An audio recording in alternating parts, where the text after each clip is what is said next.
குருவே சரணம் நிகழ்ச்சியில் தற்போது நாம் தரிசித்து கொண்டிருக்கிற மகான் திருவான்மியூர் பலராமலிங்க சுவாமிகள். இந்த மகான் சமையல்ல எந்த அளவுக்கு தேர்ந்தவர் அப்படின்னு பார்த்தோம்.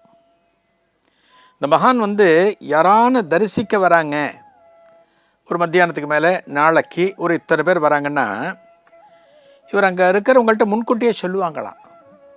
இந்த சுவாமிகள் சொல்லுவாராம், நாளைக்கு இத்தனை மணிக்கு இத்தனை பேர் வருவாங்க அப்படின்னு சொல்லுவாராம்.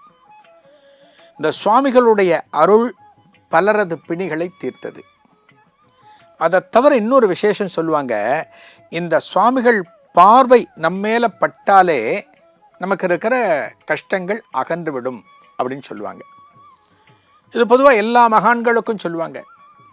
ஒரு மகானுடைய பார்வை நம்ம மேலே விழுந்தாலே நம்முடைய கஷ்டங்கள், நமது பாவங்கள் அத்தனையும் விலகிவிட்டதாக நாம் பொருள் கொள்ளலாம். அது இந்த சுவாமிகளுக்கும் சொல்லுவாங்க. இவருடைய சமையல் பணிகளை பற்றி பார்த்தோம். எந்த அளவுக்கு உள்ளே போய் பண்ணுவார், எத்தனை பதார்த்தங்களை பண்ணுவார், வருகின்ற அன்பர்களுக்கு அள்ளி அள்ளி போடுவார்னு பார்த்தோம். ஒரு முறை ஒரு சாம்பார் தயார் பண்ணி பக்தர்களுக்கு பரிமாறுகிறார். எல்லாரும் சாப்பிட்றாங்க. கொதிக்க கொதிக்க இருக்கான் அந்த சாம்பார். அந்த சாம்பார் மனம் வீசுகிறது, நல்ல வாசனை, எல்லாம் சாப்பிட்டுட்டு இருக்காங்க. அப்போ சுவாமிகள் தனக்குள்ள சொல்கிறாராம், இது போன மாதம் வச்ச சாம்பார் அப்படிங்கிறாராம். இது போன மாதம் வச்ச சாம்பார். அப்போதான் பக்தர்களுக்கு தெரிகிறது. தனக்குள்ள மெதுவாக சொல்கிறார், அது யாருக்கோ ஒருத்தருக்கு கேட்டுடுச்சு. போன மாதம் வச்ச சாம்பார் சுவாமிகள் கைப்பட்டவுடனே கொதிக்க கொதிக்க மனத்துடன் பரிமாறப்படுகிறது. நம்ம வீட்டில் நேத்திக்கு வச்ச சாம்பாரே இன்றைக்கி நல்லா இருக்கிறது இல்லை. நம்ம ஃப்ரிட்ஜு என்னென்னவோ வச்சு பண்ணுறோம். ஆனால் ஒரு மகானுடைய அருள் திறன் பாருங்கள். ஒரு மாதத்துக்கு முன்னாடி வச்ச சாம்பார் ஏதோ இங்கேயோ வச்சுருக்கார், அதை எடுத்து பரிமாறுகிறார். அதே போல் விசேஷ காலங்களில் மிகப்பெரிய பாத்திரங்களில் சாதம், குழம்பு, ரசம் எல்லாத்தையும் வைப்பாங்க. பெரிய பாத்திரங்கள் இருக்கும், பெரிய அடுக்காக இருக்கும். ஒரு 2 பேர் 3 பேர் அந்த அடுக்கை தூக்கிறதுக்கு சிரமப்படுவாங்களாம். இந்த அடுக்கை நகர்த்தி வைக்க, தூக்கி வைக்கிறதுக்கு. அந்த வழியாக சுவாமிகள் வரும்போது சும்மா லேசாக அப்படி கையால் அப்படி தள்ளுவாராம். எந்த பக்கம் போகணுமோ அந்த பக்கம் போய் நிற்குமா. லேசாக தள்ளுவாராம், அந்த பாத்திரம் அப்படியே போயிடுமா, அந்த இடத்துக்கு போயிடுமா. அது இந்த சுவாமிகள் இங்கே தியானம் இருந்த காலத்தில், இந்த காசி விஸ்வநாதர் கோவிலில் தியானம் இருந்த காலத்தில் இறைவனுடைய பரிபூரணமான அருள் அவருக்கு கிடைத்திருக்கிறது. இந்த ஆலயத்தில் சுவாமிகள் தியானம் இருக்கிற போது 2 பாம்பு அவரை சுற்றி கொண்டே இருக்குமா. அவர் மேலெல்லாம் ஏறுமா. 2 சர்ப்பங்கள். யாரானு இதை பார்த்தா, எதேச்சியா பார்க்குறாங்க அப்படின்னு பதறி போயிடுவாங்க.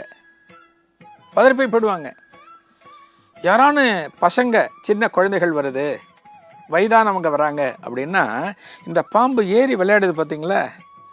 அப்போ சுவாமிகள் சொல்லுவாராம், அந்த பாம்புக்கிட்ட இப்படிம்பாராம், ஒரு சொடக்கு மட்டும் போடுவாராம்.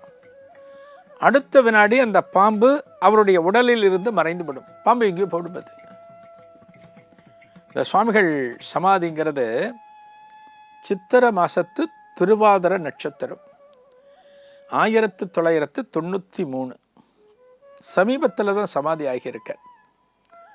தெய்வத்தினுடைய அருள் கிடைத்து ஒரு மகான் எந்த பகுதியில் வாழ வேண்டும், யாருக்கு தனது நல்லாசிகளை வழங்க வேண்டும், எந்த இடத்துல சமாதி கொள்ள வேண்டும், இதையெல்லாம் தீர்மானிக்கிறது இறைவன். மந்திராலய மகான் ராகவேந்திரர் கும்பகோணத்தில் இருந்தார். தனது கடைசி காலம் நெருங்குவதை உணர்ந்து தான் சமாதி ஆக வேண்டிய இடம் இதுவல்ல அப்படின்னு அவர் புறப்பட்டார். யாத்திரை எங்கே போனார்? மந்திராலயம் போனார். அவருடைய சமாதி மந்திராலயத்தில் இருக்கு. யோகி ராம் சரத்குமார் பீகாரில் பிறந்தார், பீகாரில் வாழ்ந்தார். அவர் திருவண்ணாமலைக்கு வந்தார், திருவண்ணாமலையில் சமாதியானார்.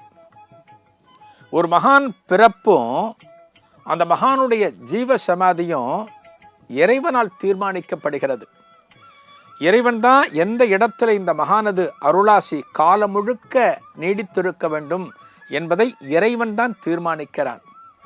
இந்த வகையில் பார்த்தோம் அப்படின்னா, இந்த திருவான்மியூர் பகுதியில் எஸ்ஆர் நகரில் இன்றைக்கும் அந்த காசி விஸ்வநாதர் கோவிலில் ஜீவ சமாதி கொண்டிருந்து தன்னை வணங்கக்கூடிய பக்தர்களுக்கு தனது நல்லாசிகளை வழங்கி வருகிறார் இந்த பலராமலிங்க சுவாமிகள்.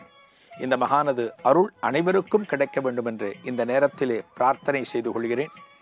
நாளைய குருவே சரணத்தில் நம்ம தரிசனம் பண்ண போகிற மகான் திருச்செந்தூர் தேசிகமூர்த்தி சுவாமிகள். இந்த மகானை நாளைய குருவே சரணத்தில் தரிசிக்கலாம். நன்றி, வணக்கம்.